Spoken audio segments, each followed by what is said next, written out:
C'est vraiment une expérience formidable d'être là avec tous les gens du monde et de faire ce message sur Gaza. Et je vous remercie beaucoup tout le monde.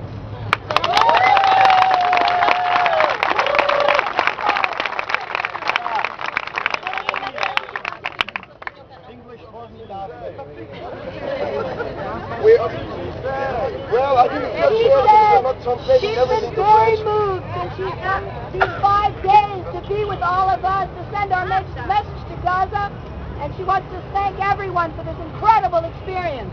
Wonderful! So, again, exactly like in organizing, some people took more pressure while we were here in Cairo than others. But I guess we were all picking up. And if they would leave us, we would change this city profoundly. And last, and this will come, other people will speak it after me. Our work will not end tonight, will not end tomorrow or this week. We have to, it's our responsibility to carry the energy that we created by the time we came here and move forward with the goal of one, lifting the blockade of Gaza, but that's only a partial goal. The goal is justice for the people of Palestine and freedom for the people of Palestine. Thank you very much. Freedom.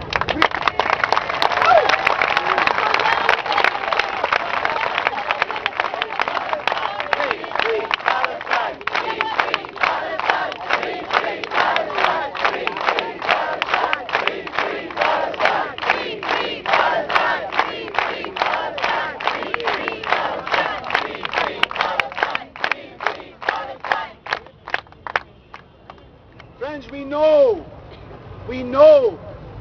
what an effort it is to bring all of us together. We came from, my God, 40 odd different countries. 43! 40 odd, 43. I told you it was an odd number, 43 different countries.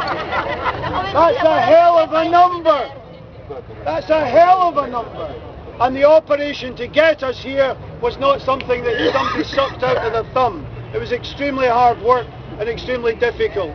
To speak about that organisation and how we can take it forward slightly, I want to listen to Medea Benjamin, who was central in that effort.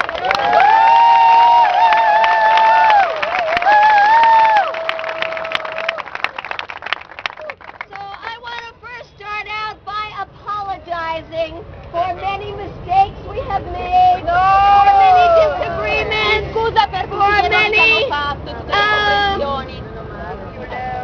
ways of thinking that were opposed to some of the delegations. This has been the most difficult organizing work I have ever done in my life.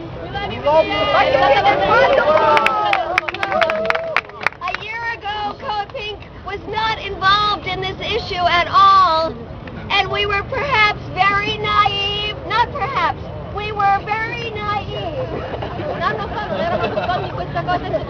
We thought we could just help bring a one big happy family together to work to free the people of Gaza. And we discovered that there were all kinds of fractures among all kinds of groups. And it was a very, very difficult coalition to put together. Despite all of that, we kept moving forward. We kept pushing through the differences. We would fight and then we'd get back together again and try to be stronger. But there were a lot of problems and different ideologies that came forward at different moments. Some people think that as a movement, we need to take our little victories and move with them. Other people think it's important to stick to a strong position, that we are all united. And those were very real differences that came forward in the issue around the buses and the 100 people going or not going. It was a decision that was made too quickly.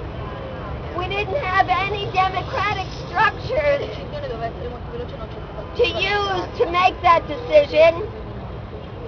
We didn't have any place to meet. We were a coalition that came together that never even met each other before. And so we did it in a very bad way. And for that I apologize profusely. But I want you to know it was done with good intentions.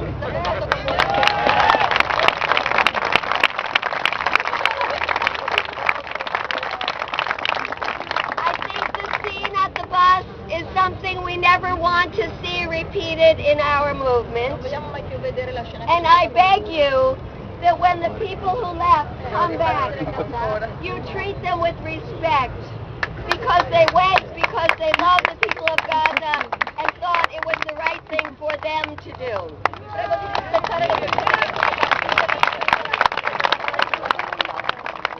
I also have heard people saying that the organizers are profiting from this venture.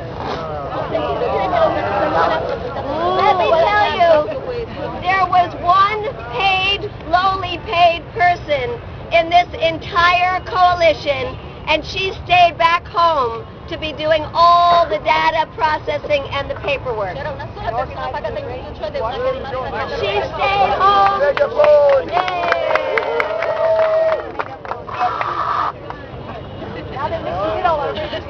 Oh, is this better? No? Let's try it. So she stayed home. Everybody who worked on this did it as a volunteer, working 60-hour days for months on end. Please, let's not say that anybody is profiting from putting together this incredibly difficult task. We will do a very transparent accounting of all the funds. And if you still need a refund,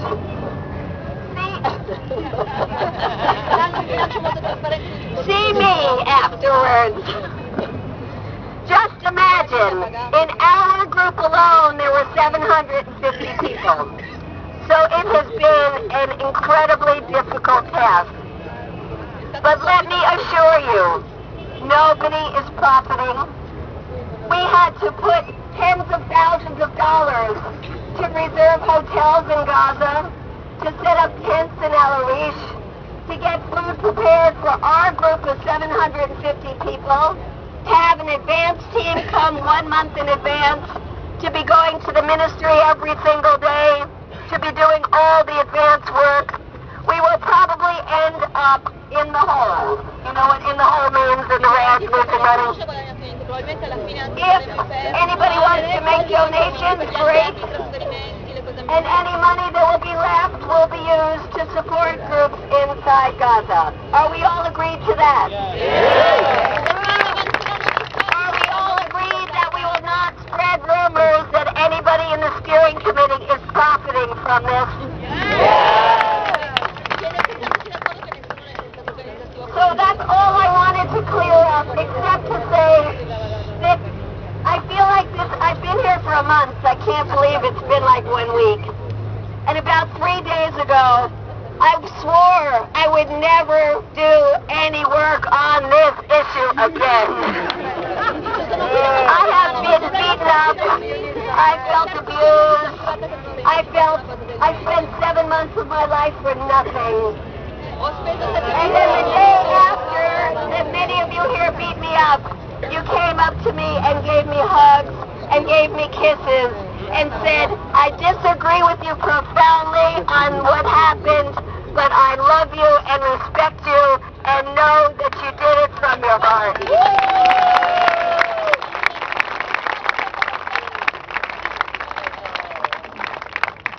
So I feel now, thanks to you all, and especially thanks to the South African delegation.